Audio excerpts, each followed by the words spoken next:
Hi everyone, welcome back to my YouTube channel Explosive English with Rakesh sir. दोस्तों, आज की इस वीडियो में हम लोग बात करने वाले हैं डीएवी रिक्रूटमेंट 2025 से रिलेटेड, जिसमें मैं दोस्तों आज आपको कुछ इंपॉर्टेंट इन्फॉर्मेशन बताने वाला हूं। और ये इंपॉर्टेंट इन्फॉर्मेशन आप सभी के लिए बहुत जरूरी है जानना, ठीक है ना। इसलिए आप इस वीडियो के अंत तक जरूर बने रहेंगे दोस्तों, क्योंकि इसमें से जो भी आज मैं आपके साथ शेयर करने वाला हूं, हो सकता है इसमें से आप में से बहुत से लोगों को ये सच में प्रॉब्लम हुआ हो या हो रहा होगा भी, है ना।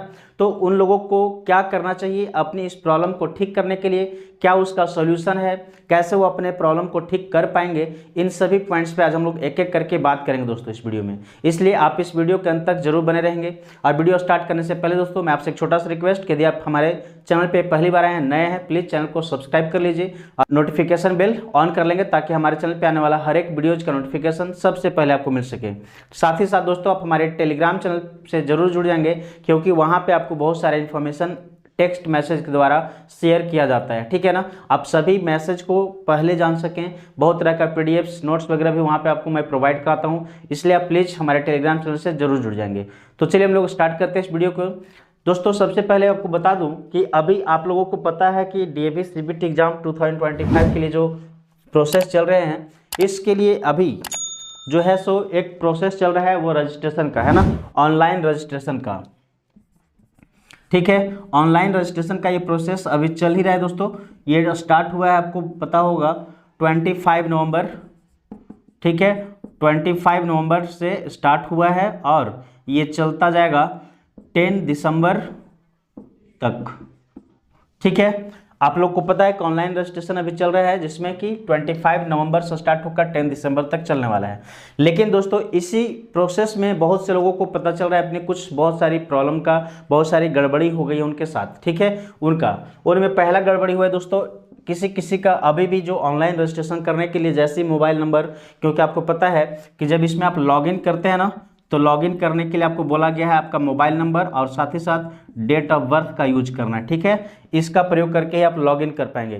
तो जो लोग लॉगिन करने के लिए जैसे ही आप इसमें मोबाइल नंबर अपना डाल रहे हैं, उनका मोबाइल नंबर इनवैलिड लिख रहा है, ठीक है। उनका मोबाइल नंबर क्या बता रहा है? इनवैलिड मोबाइल नंबर बता रहा है दोस्तों। तो उनका क्या हो सकता है, उनके लिए क्या सॉल्यूशन है? जिनका मोबाइल नंबर इनवैलिड बता रहा है, वो कैसे अपना रजिस्ट्रेशन ऑनलाइन कर पाएंगे, ठीक है। आज की इस वीडियो में हम लोग अभी समझेंगे, जानेंगे, ठीक है। फिर आगे किसी का दोस्तों अभी भी आ रहा है कि लॉगिन करने में एरर हो रहा है ना, मोबाइल नंबर इनवैलिड है। किसी का लॉगिन मोबाइल नंबर ठीक है, फिर भी इनवैलिड है, लॉगिन में एरर आ रहा है, ठीक है। तो इन सभी पॉइंट्स पे देखेंगे, बात करेंगे हम लोग। अगला बात करेंगे, अगर किसी का, बहुत से लोगों का ऐसा हुआ है कि कोई अप्लाई किए थे पोस्ट पीआरटी के लिए, उनका हो गया वहाँ पे टीजीटी या पीजीटी। किसी ने पीजीटी के लिए अप्लाई किया था, उसका टीजीटी या पीआरटी शो कर रहा है, यानी कि पोस्ट में चेंज हो गया है, ठीक है। आपने जिस पोस्ट के लिए अप्लाई किया था उस पोस्ट के लिए वहाँ पे नहीं शो कर रहा है, तो वो गड़बड़ी है, उसको कैसे ठीक करना है। और साथ ही साथ दोस्तों किसी किसी का सब्जेक्ट में भी प्रॉब्लम आया है, कोई सब्जेक्ट अपना जो सिलेक्शन किए थे, किसी ने सिलेक्शन किया मैथ, उनका हो गया वहाँ पे कुछ और, है ना। कोई मान लो साइंस स्ट्रीम में चले, तो साइंस में जैसे कि कोई फिजिक्स किया तो गलती से वहाँ पे केमिस्ट्री शो कर रहा है, हो गया है। या कोई बायोलॉजी के लिए क्या था तो किसका फिजिक्स हो गया है ना। इस तरह से बहुत सारी चेंज है उसमें आपको दिख रहा है। तो उन लोगों का क्या होगा, वो कैसे अपनी उस प्रॉब्लम को ठीक करा पाएंगे, इस पे आज हम लोग इस वीडियो में बात करने वाले हैं। क्लियर? आपको सब कुछ बताऊंगा। इसके साथ ही साथ दोस्तों अभी तक बहुत से लोगों का ऐसे कमेंट आ रहे हैं कि सर अभी भी मैसेज नहीं आया है, एसएमएस नहीं रिसीव कर पाए वो लोग, ठीक है।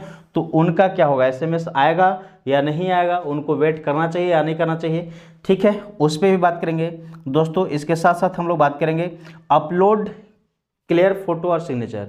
ये जो था ना कि फोटो और सिग्नेचर दोनों क्लियर अपलोड करना है, आपने क्लियर अपलोड भी किया लेकिन फिर भी वहाँ पे ब्लर हो रहा है, ब्लर शो कर रहा है, या किसी किसी का ब्लर ही अपलोड हो गया है, तो क्या उनको प्रॉब्लम हो सकता है, उन्हें क्या करना चाहिए, कैसे वो ठीक कर पाएंगे, ठीक है। तो इन सभी पॉइंट्स पे आज हम लोग बात करेंगे।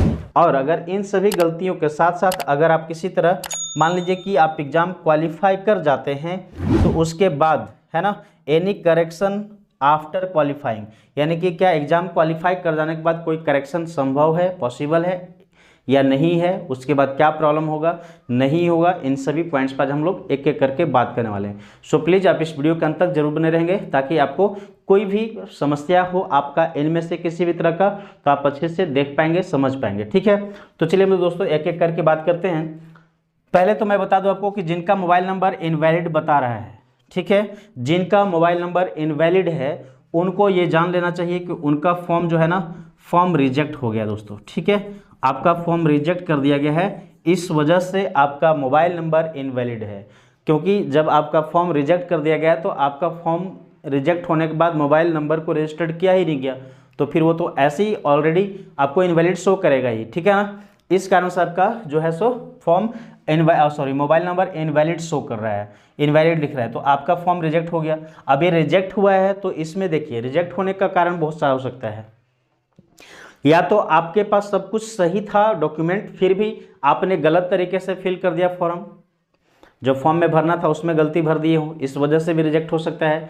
या फिर आपके पास जो चीज़ नहीं था उसके लिए आपने कुछ अप्लाई कर दिया, जैसे मान लीजिए कि आप किसी में से आप में से होंगे जो बीएड नहीं किए होंगे और आपने टीजीटी के लिए अप्लाई कर दिया या पीजीटी के लिए अप्लाई कर दिया, तो फिर ये रिजेक्ट होगा, है ना। या फिर आप कोई और गलत डॉक्यूमेंट लगा दिए हो, इस तरह से बहुत सारी प्रॉब्लम हो सकते हैं जिसकी वजह से आपका फॉर्म रिजेक्ट कर दिया गया है। और जब रिजेक्ट हो गया तो इसी कारण से आपको मोबाइल नंबर इनवैलिड शो कर रहा है। क्लियर, तो इसके लिए कोई हाँ, लेकिन ये मैं बता दूं, अगर आपका सब कुछ सही है, यानी कि आपने जो भी डॉक्यूमेंट उसमें लगाया है उसका फोटोकॉपी वो सारा सही है, आपने जो फॉर्म में फिल किया था वो बिल्कुल सही है, यानी कि आपको लगता है कि मेरे तरफ से कोई गलती नहीं है, आप 100% श्योर हो अपने तरफ से, तो आप एक काम कर सकते हैं कि इसके लिए दोस्त आप स्कूल से जाकर कांटेक्ट कीजिए, जिस स्कूल में आपने सबमिट किया था फॉर्म। ठीक है, उस स्कूल में जाइए और वहाँ से जाकर लोगों से सब कांटेक्ट कीजिए कि सर मेरा हर चीज़ सही था, मैंने सही पोस्ट के लिए अप्लाई किया था, मैंने सही क्वालिफिकेशन का डॉक्यूमेंट दिया था, हर चीज़ मेरा सही है,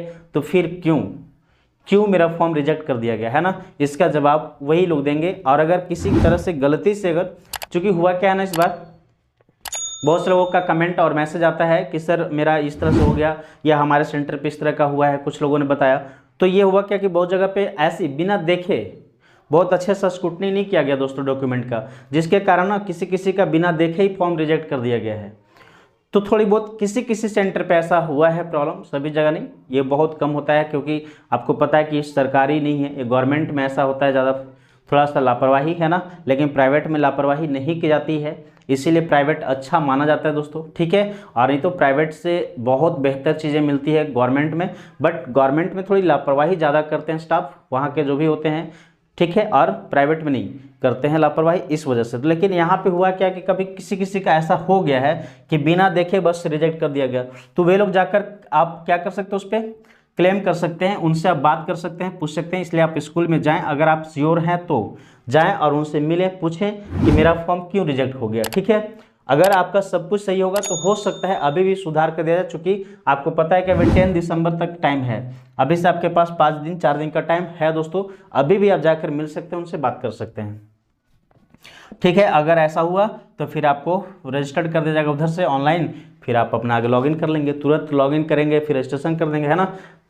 रजिस्ट्रेशन करने में टाइम नहीं लगना है। एरर बता रहे दोस्तों, अगला चलिए हम लोग को देखते हैं लॉगिन एरर। किसी का अगर लॉगिन में एरर आ रहा है तो लॉगिन में एरर पहला तो उनका रहा होगा जिनका मोबाइल नंबर इनवैलिड है। भाई मोबाइल नंबर ही जब आपका रजिस्टर्ड नहीं है तो फिर आपका लॉगिन होगा कहाँ से, कोई संभव नहीं है लॉगिन करने में, है ना, संभावना ही खत्म। लेकिन अगर सब कुछ आपका सही है मान लीजिए, तो फिर उसके बावजूद भी अगर आपका लॉगिन में एरर आ रहा है, लॉगिन नहीं कर पा रहे हैं, कहीं किसी का डेट ऑफ, वहाँ पे हुआ क्या ना कि लॉगिन में एरर आने का मतलब ये है कि आपका जो मोबाइल नंबर है, ठीक है दोस्तों, मोबाइल नंबर का कुछ डिजिट हो सकता है कि इधर उधर गलती कर दिया गया है, समझ में आ रही है, इस वजह से भी हो गया है गड़बड़। क्योंकि आपने जो नंबर दिया था उसमें 10 डिजिट का, उस 10 डिजिट में से 1-2 डिजिट आपका गड़बड़ा गया वहाँ से।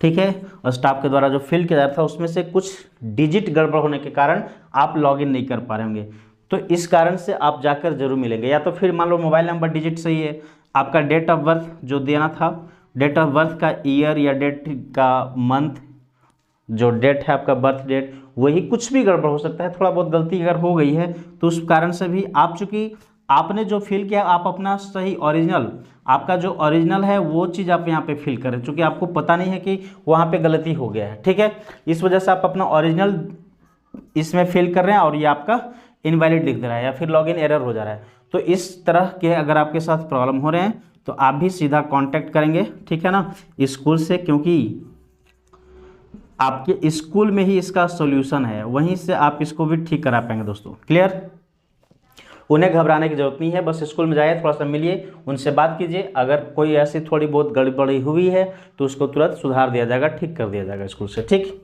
नेक्स्ट है पोस्ट एंड सब्जेक्ट। किसी किसी का, बहुत से लोगों का ऐसा हुआ है कि जिस पोस्ट के लिए उन्होंने अप्लाई किया था वो पोस्ट नहीं दिखा रहा है, वहाँ पे पोस्ट अलग हो गया है या सब्जेक्ट अलग हो गया है ना।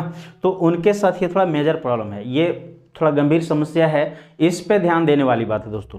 क्योंकि मान लीजिए कि जो लोग अगर पीजीटी के लिए अप्लाई किए हैं, उनका टीजीटी वहाँ दिखा रहा है, तो बताइए कि वो पीजीटी के लिए चाह रहे थे, उनका टीजीटी हो रहा है, तब तो ये गड़बड़ी है। या जो लोग पीआरटी के लिए अप्लाई किए, उनका अगर पीजीटी हो गया हो या टीजीटी हो गया हो, तो फिर वो कैसे क्वालिफाई करेंगे। अगर मान लिया कि उनके पास नॉलेज है पीजीटी लेवल का, वो क्वालिफाई कर सकते हैं, बट उनके पास डिग्री नहीं है, उनके पास उतने सारे क्वालिफिकेशन नहीं है, तब तो गड़बड़ी है ना, उनका गड़बड़ हो जाएगा। अगर वह एग्ज़ाम क्वालिफाई भी कर जाते हैं किसी तरह, फिर भी वो किसी काम का नहीं रह जाएगा। इसलिए उनका ये सबसे बड़ा मेजर प्रॉब्लम यही है, पोस्ट और सब्जेक्ट से रिलेटेड। ठीक है, आप अगर मान लो कि सब्जेक्ट, जिस सब्जेक्ट से आपने ग्रेजुएशन किया, पोस्ट ग्रेजुएशन किया, आपका पीजीटी टीजीटी उसी सब्जेक्ट से करना होगा अप्लाई, ठीक है, लेकिन आपका वहाँ सब्जेक्ट कोई और दिखा रहा है, तो ये भी आपके साथ प्रॉब्लम है, ये बार बार आपको प्रॉब्लम क्रिएट करेगा। ठीक है, तो ये बहुत बड़ा गड़बड़ी है, और इन लोगों को तो एकदम श्योर, बहुत मतलब कह सकते हैं कंपलसरी है, मैंडेटरी है कि आप स्कूल से जाएं और जल्दी कांटेक्ट करें।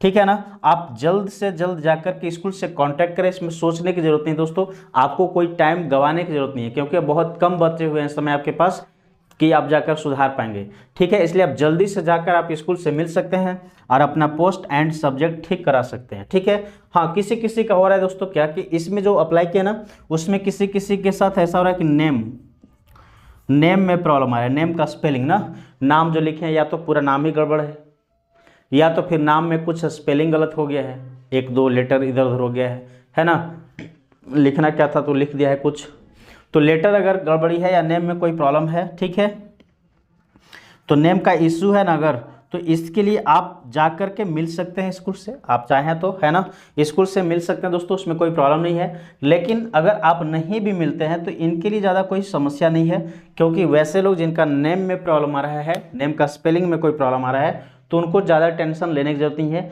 क्योंकि आप जब एग्ज़ाम क्वालिफाई कर जाएंगे तो आपके पास ऑप्शन होता है, जैसे कोई भी गवर्नमेंट जॉब के लिए भी अप्लाई करते हैं ना, तो वहाँ पे भी ऐसा ऑप्शन होता है कि आप कोर्ट से एफिडेविट करवा के, जिसको बोलते हैं, ठीक है, तो एफिडेविट करवा के आप कर सकते हैं आगे, या इस तरह से बहुत सारा, मान लीजिए कि आपके पास सारा डॉक्यूमेंट है, आप सारा डॉक्यूमेंट शो करेंगे जिसमें आपका सही नेम है।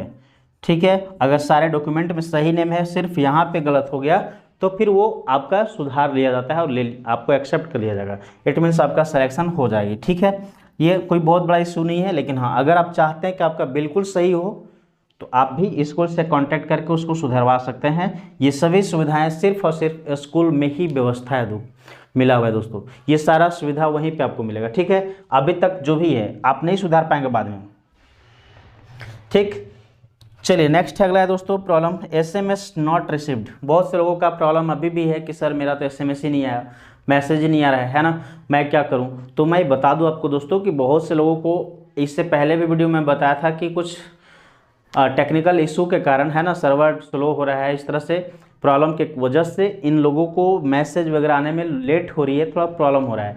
तो वैसे लोग इंतज़ार अभी तक जो कर रहे होंगे, जिनका शायद अब तक नहीं आया होगा ना SMS, तो वे वेट ना करें, ट्राई करें, क्योंकि किसी किसी का है कि मैसेज आने में लेट हो रहा है बट वहाँ पे लॉगिन हो जा रहा है। तो आप अपने मोबाइल नंबर डालकर, अब अपना डेट ऑफ बर्थ, है ना, मोबाइल नंबर और डेट ऑफ बर्थ यूज करके आप अपना लॉगिन करने की कोशिश करें। अगर हो सकता है आपका मैसेज नहीं आया हो, लेकिन आप लॉगिन कर सकते हैं, और लॉगिन करके आपका फ़ोटो और जो सिग्नेचर अपलोड करना है, फ़ोटो एंड सिग्नेचर अपलोड करके पेमेंट कर सकते हैं दोस्तों। ठीक है, आप वेट ना करें मैसेज आने का, मैसेज बाद में भी आ जाएगा, है ना, अभी तक नहीं आया होगा तो बाद में भी आ जाएगा, धीरे धीरे करके आ रहा है, बहुत लोगों का लेट से आ रहा है। ठीक है, तो इसमें कोई टेंशन की बात नहीं है, आप जाएँ साइट पर और वहाँ पर जाके अपना क्या करें, लॉगिन करें। ठीक है, लॉगिन करें, लॉगिन करके आप देखें, अगर आपका हो जा रहा है तो आप समझ जाएं कि आपका मैसेज आने में लेट हुआ है, बट आपका सारा काम पहले से हो चुका है। क्लियर। अब इसमें देखिए दोस्तों, अगला प्रॉब्लम है, किसी किसी का, बहुत लोगों का ऐसा हो रहा है कि फ़ोटो और ये सिग्नेचर जो अपलोड किए वहाँ पे ब्लर आ रहा है, ऐसा जबकि कहा गया उसमें साफ लिखा हुआ है कि फ़ोटो और सिग्नेचर दोनों बिल्कुल स्पष्ट होना चाहिए, एकदम क्लियर होना चाहिए ना, ताकि कोई देखने पहचानने में गड़बड़ी ना हो। तो आप उसको ध्यान दें कि आप बहुत अच्छे से पहले तो फ़ोटो क्लियर करके, साफ़ करके, एकदम अच्छा फ्रेश फ्रेश फोटो स्कैन करें, या मोबाइल से अगर आप खींच रहे हैं, ड्रॉ फोटो क्लिक कर रहे हैं, तो उसको भी ना बहुत साफ तरीके से, बहुत अच्छे क्वालिटी वाले कैमरा से, मोबाइल से, अगर आपका मोबाइल गड़बड़ी है तो घर में किसी का भी अच्छा कैमरा होता होगा मोबाइल में, तो उनसे आप मांगकर मोबाइल फोटो क्लिक करके फिर अपलोड कर सकते हैं। ठीक है, इसका साइज बताया गया है 100 KB। ठीक है, 100 KB से लेस, यानी कि मैक्सिमम 100 और मिनिमम उससे जितना कम कर लें, 0 तो नहीं हो सकता, मतलब 80, 90, 60, 70 ऐसे चल सकता है। ठीक है, KB में, समझ में आ रही बात, KB में। तो ये हो गया दोस्तों। और अगर आपका गलती से मान लो कि फ़ोटो अपलोड हो गया, ब्लर रह गया, सिग्नेचर और फोटो दोनों ही ब्लर ही है, अपलोड कर दिए आप, कंप्लीट कर दिए पेमेंट वगैरह, तो आप घबराएं नहीं, उससे कोई ज़्यादा इशू नहीं है, क्योंकि ब्लर ही है, लेकिन फिर भी आप अगर पहचाना जाएंगे तो कोई प्रॉब्लम नहीं होगा। अब एक अगला प्रॉब्लम रहेगा दोस्तों, क्या कि एनी करेक्शन आफ्टर क्वालिफाइंग। हाँ, करेक्शन आपका क्वालिफाई करने के बाद क्या हो सकता है, तो देखिए क्वालिफाई जब आप कर ही जाएंगे एग्जाम, तो उसके बाद क्वालिफाई करने के बाद आपका करेक्शन की ज़रूरत पड़ेगा किसमें, अगर नेम गलत है तो उसमें, पोस्ट के लिए आपका अगर गड़बड़ी है तो पोस्ट में सुधार नहीं हो सकता है, ये यहीं पे सुधार करना था, आप इसके बाद नहीं सुधार कर पाएंगे। ठीक है, इसलिए आप इस बात को जरूर ध्यान दें कि आपको अभी सुधारवा लेना है। ठीक है, अगर आप क्वालिफाई कर जाते तो उसके बाद नाम में कोई प्रॉब्लम आया तो आप ये, जैसा कि मैंने आपको बताया कि एफिडेविट करा के आप ये काम कर सकते हैं कोर्ट वगैरह से। ठीक है, बाकी पुराने डॉक्यूमेंट और भी जो बाकी डॉक्यूमेंट हैं उसके आधार पर आपका सिलेक्शन कर लिया जाएगा, क्योंकि ये तो एक तरह का आपका सिर्फ इस तरह का एक एग्ज़ाम है जिसके एग्ज़ाम पास करने के बाद आप ये मान लिए जाएंगे कि you are eligible for a teacher post. ठीक है, आप एक टीचर पोस्ट के लिए एलिजिबल है, जिस पोस्ट के लिए आपने अप्लाई किया था उस पोस्ट पे एप्लीकेबल हो जाएंगे, एलिजिबल हो जाएंगे। इस तरह से आपको ये सर्टिफिकेट देगा। आप इसके बाद किसी दूसरे DAV स्कूल में ऑल ओवर इंडिया में, जब आपको दोस्तों इस एग्ज़ाम को क्वालिफाई करने के बाद आपको एक प्रोविजनल एलिजिबिलिटी कार्ड मिलेगी। ठीक है ना, प्रोविजनल एलिजिबिलिटी कार्ड। और ये जो प्रोविजनल एलिजिबिलिटी कार्ड मिलेगा, इस कार्ड को लेकर दोस्तों आपको चले जाना है किसी भी DAV स्कूल में, पूरे ऑल ओवर इंडिया ना, ऑल ओवर इंडिया। ठीक है, ऑल ओवर इंडिया के किसी भी DAV स्कूल में अगर वैकेंसी आती है दोस्त, तो आप वहाँ पे जाकर इस सर्टिफिकेट के माध्यम से अप्लाई कर सकते हैं, और सिर्फ वहाँ पे आपका इंटरव्यू लिया जाएगा। ठीक है, इस सर्टिफिकेट को यानी प्रोविजनल एलिजिबिलिटी कार्ड को जब देखा जाएगा तो आपसे इंटरव्यू प्लस डेमो, ये 2 चीज़ लेकर आपकी सिलेक्शन कर दी जाएगी। क्लियर, ये है इसका कंप्लीट प्रोसेस, आप इस बात को जरूर ध्यान देंगे। और अगर ऐसे ही कोई गड़बड़ी हुई हो तो आप जल्दी से जल्द, जितना जल्द हो सके आप स्कूल से मिलें, स्कूल वालों से जहां पे आपने फॉर्म सबमिट किया था, और उनसे सुधार करवाने की कोशिश करें। ठीक है, और जिनका मोबाइल नंबर इनवैलिड है, जिनका फॉर्म रिजेक्ट हो गया, अगर आपको याद है कि मैंने गलती भरा है, आपको अगर ऐसा एहसास हो रहा है कि हाँ सच में आपके तरफ से ही गलती हो गई है, तब तो फिर कोई बात नहीं, आप वेट कीजिए नेक्स्ट टर्म का, जब आएगा फिर दोबारा भर लेंगे। ठीक है, लेकिन जिनको लगता है मेरा सब कुछ सही था फिर भी रिजेक्ट कैसे हो गया, तो वो जाकर जरूर मिलें, कि स्कूल से कांटेक्ट करें और अपना फिर से आगे रजिस्ट्रेशन करने की कोशिश करें। ठीक है, तो ये थी दोस्तों एक इन्फॉर्मेशन जो बहुत इंपॉर्टेंट था आप सभी के लिए। किसी किसी का बहुत तरह का ऐसा प्रॉब्लम रहा है अभी तक, है ना, तो उन लोगों से मेरा एक रिक्वेस्ट है कि आप जल्दी से जल्दी इसको ठीक करा लें, क्योंकि आपके पास मात्र 3 से 4 दिनों का टाइम बचा हुआ है, अब बहुत कम समय है। आप लापरवाही ना करें, जल्दी करें और जाकर स्कूल से मिलें, इसको सुधार कर ठीक करा लें दोस्तों। ठीक है, तो बस ये थी आज की इन्फॉर्मेशन। अगर ये वीडियो पसंद आया तो प्लीज़ इसे लाइक करें और अधिक से अधिक लोगों तक शेयर करें दोस्तों। साथ ही साथ अगर आपने हमारे YouTube चैनल को अभी तक सब्सक्राइब नहीं किया तो प्लीज़ चैनल को सब्सक्राइब करके बेल आइकन प्रेस कर लीजिए, ताकि चैनल पे आने वाला हर एक वीडियो का नोटिफिकेशन सबसे पहले आपको मिल सके। साथ ही साथ आप हमारे डिस्क्रिप्शन में टेलीग्राम चैनल का लिंक दिया हुआ दोस्तों, आप उस चैनल पे जाकर ज्वाइन कर लेंगे, क्योंकि वहाँ पे आपको बहुत सारे मैसेज दिए जाते हैं, और व्हाट्सअप चैनल का भी लिंक दिया है, आप व्हाट्सअप चैनल भी ज्वाइन कर सकते हैं। ठीक है, फिर मिलते हैं इस वीडियो के साथ, तब तक के लिए bye bye, take care, thank you.